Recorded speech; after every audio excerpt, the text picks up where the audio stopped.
Alright then, ladies and gents, how the hell is it going? I'm out on my tow rag, my little Aprilia Tuareg 660, as you can see. We're off on a little rip over to Rykas Cafe, going to try out their new food menu. I've heard it's greatly improved on how it was previously. Now this isn't to have a pop at the previous owners. I really enjoyed their them as a business running the place. Yeah, over to Rykas Cafe to try the new food. I'm not slated the previous owners. I thought they managed the place really well, and it's always been a wonderful place to go and look at bikes and just hang out and stuff in the olden days of the previous owners. But times change, and their menu was a bit rubbish and didn't. And to be honest, I'd rather have a tasty burger than a cheap burger. Keep that bar rubber side down. I had hoped to go out on the Gixxer today for this run. Now it's looking all pretty and lovely and all back to stock, and see how well I cope with the regular clip-on bars instead of the Street Fighter bars that I've had fitted for the last year. But like I say, I've been scrubbing it up and I've been spending a bit of effort cleaning it, and it looks very nice and shiny. So I wasn't going to bring it out in the rain and make it all grubby again. This one's already grubby. It was out trail riding with Pez and Phil yesterday. Not that it was clean beforehand. But yeah, soggy, crappy weather is not a space for sports bikes, I don't think. Although I did actually buy that motorcycle to be my daily, to be the one that I would ride around and just throw my leg over. But it's weird how things turn out. Yeah, well, we were down at Loomies yesterday, me and Phil. There was a chap turned up on a brand new one of these. He was only riding it for the second time since he'd got it, and it looked very shiny. I remember when this looked like that. It was the same colour as well, and they do look so pretty when they're brand new. I mean, I like my battle scars, but they do detract from the designer's initial look of the bike, I think. But yeah, mine is definitely a little bit more ridden. But yeah, it was really nice to meet him. He's actually on the UK Facebook group, I believe. So if you're watching, I doubt you are, because not many people watch my vloggy vlogs. But yeah, if you are watching, Dave, mate, Dave and Dave, you with your mate Dave on his Triumph. Hello, it was good to meet you. Hopefully we'll be able to sort a group trail ride once you got your tyre sorted, mate. I'm sure we will. It's about time we got the southern lot out again. I've just got to sort some timings, and yeah, but we'll sort it. Motorcycle News, the UK's motorcycling press, put an article and video together on their YouTube channel with a middleweight shootout recently, and they didn't include the Aprilia Tuareg, which I thought was a bit criminal, really. I do understand that sometimes logistics don't work, so they might have actually wanted to bring one with them but weren't able to get hold of one for those dates, or their budget constraints might have stopped them bringing a fourth motorcycle with them. But it was interesting. They had the new Honda Transalp, and they also had the new Suzuki V-Strom 850, and they had it compared against the T7. Yeah, they were comparing it against the T7, and obviously the T7 won in the off-road shootout, which is pretty much predictable indeed. But I was surprised that the Suzuki didn't fare as well as it did. I don't know whether there was a full page spread advert for the Honda or not, but yeah, the Suzuki didn't do as well in their ratings as either the T7 or the Honda. Yeah, it was a bit peculiar. But then I've not ridden any of them, so I have no idea what any of them are like at all. Couldn't tell you. Well, this is all going to be very awkward with a police car doing 50 mile an hour all the way along here and these motorcycles on the inside lane. But hey ho, that's what it is. I'll find my average speed button. There we go. 50 miles an hour, thank you very much. And the police whirly-bird up there as well. Police whirly-bird. What are you doing, mate? But yes, yeah, it was an interesting shootout. I really quite enjoyed watching it. But it would have been nice to see this in there, because some of the things they were criticising some of the bikes for, this would have been able to answer. And the price you can get this bike for at the moment is quite incredible really when you think of the electronic suite it's got and how well it performs off-road.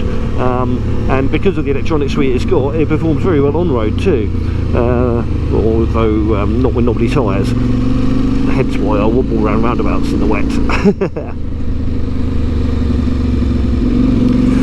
Well, yes, it was an interesting watch. It was definitely an interesting watch. So, tough putting that together, MCN. Not that I'm plugging you particularly. I never buy a magazine. Oops. I always watch the TMS video on it because he rounds up all the bits. Oh, there's the guy that sniffs exhausts. he provides all the bits that are worth watching, reading, whatever you want to call it, or whatever you do with magazines. I don't know. I can barely read and write myself. Oh, it's quite busy for a wet day here. You alright, mate? Oh. Right, let's go try some of this new food menu that they've got here. Pay attention, mate. It's like completely oblivious. Nearly wiped out that Supermoto.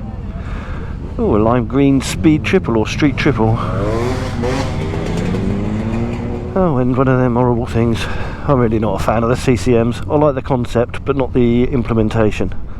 Yeah, I think they look great in green. They really should bring it back, but maybe a bit more of a bolder green than that one, although it could be just the light. Right, let's find food. Let's find food. Right, well, can confirm that the food is a vast improvement on what it used to be. Naughty number plate there.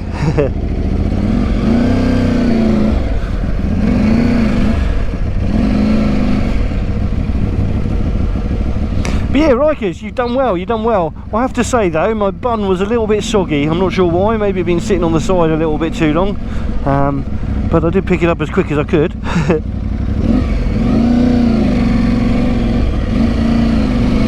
But the new chips, they were very tasty. The meat in the burger was yum yum, and a nice bit of tomato and cheese and all that sort of stuff, you know. A burger. It was a burger. It was tasty. That's all there is to it, really, isn't it? It's either tasty or not tasty, and that one was tasty. So I can confirm and recommend the new tasty burgers over at Rykas Cafe. And the chips are pretty nice too, pretty nice indeed. Not sure what they've done there, but they are definitely improved on what they were before. Unfortunately, I was surrounded by people when I was having a little chat with them, so I didn't take any photos of the food.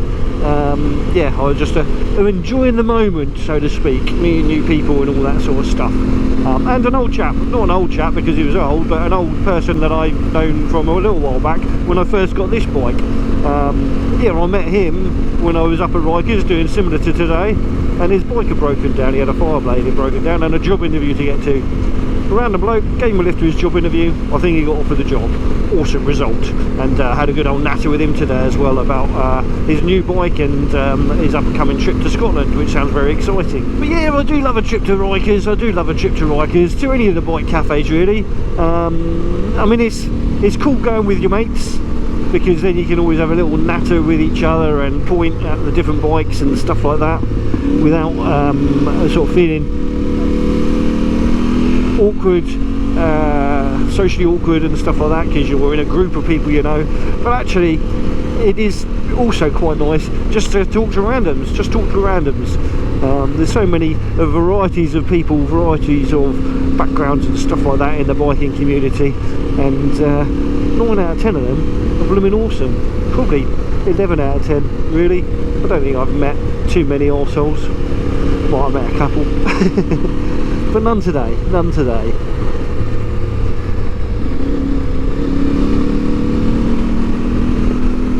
Oh, I do love this motorcycle. Even pootling along, I love this motorcycle. Something the Gorilla Biker does at the end of his videos. He's one of my favourite channels. Yeah, something the Gorilla Biker does at the end of his videos is ask a question to his 100%ers. Now, I'm not going to completely steal his thing and call you lot 100%ers, but let's call you 99%ers. Sorry Michael, I'm robbing your idea. But those of you that have made it all the way to this part of the video, what bike do you think I should get?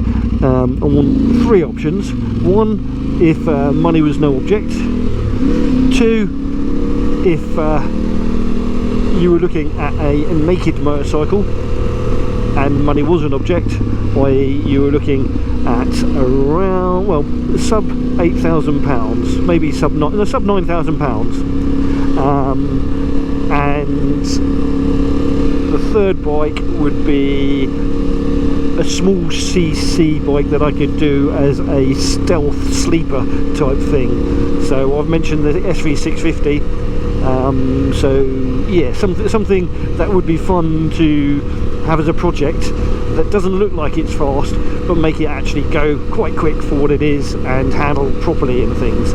So yes, go in the comments below. Right, so that's it, that's the video done. I want 3 bikes in the comments below from each of you that made it this far through the video. A money and no object type thing, and I'm not talking about what you want, I'm on about what I want. So a money no object naked bike for me, a second-hand bike under £9,000, again a naked bike, and then a project bike, a sleeper motorcycle with smaller CC that I could troll bigger bikes with if I spent a bit of money tuning it up and putting decent suspension on it and stuff like that. But yes, the weather's rubbish, so right, if you like this video, give it a big old thumbs up. If you didn't, you can give it a little thumbs down. That's if you smell a cabbage and wee and all that sort of stuff. But yes, like I say, drop in those comments below. Anyway, you ride safe, take care, and we shall catch you all in the next one. Bye bye rain, bye bye audience, bye bye for now. Keep that bar. Rubber side down. You know, you gotta keep that bar. Rubber side down.